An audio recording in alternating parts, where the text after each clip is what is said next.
বন্ধুরা, এই কাহিনীটা হচ্ছে একটা মামা আর ভাগ্নির সাথে। চলুন দেখে নিই। এখানে মেয়েটির মামা ঘরের বাইরে থেকে ডাক দেয় মেয়েটিকে, আর মেয়েটিও জবাব দেয় যে কী হয়েছে। তখন মামা বলে যে তুমি এই দুধটা খেয়ে নিয়ে ঘুমায় যাও, তোমার এটাতে ভালো শরীর থাকবে। তখন বলে ঠিক আছে মামা, আমি এই দুধটা খেয়ে নিয়ে ঘুমিয়ে যাব। তখনই তার মামা এখান থেকে চলে যায়, আর চলে যাওয়ার পর সেই মেয়েটি দুধটা খেয়ে নেয়।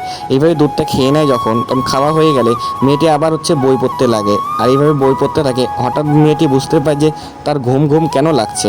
এইভাবে সে ঘুমিয়ে যায়, আর ঘুমিয়ে যাওয়ার পর তার মামা প্রায় এইভাবে করতো। তার মামা এইভাবে করার পর তার ভাইয়ের সাথে মেয়েটি লুডো খেলে। তখনই তার মামা তার জন্য আরো দুটো দুধের গ্লাসের নিয়ে আসে, একটা তার ভাইয়ের জন্য আর একটা তার জন্য। এটা বলে যে খেয়ে নেয়।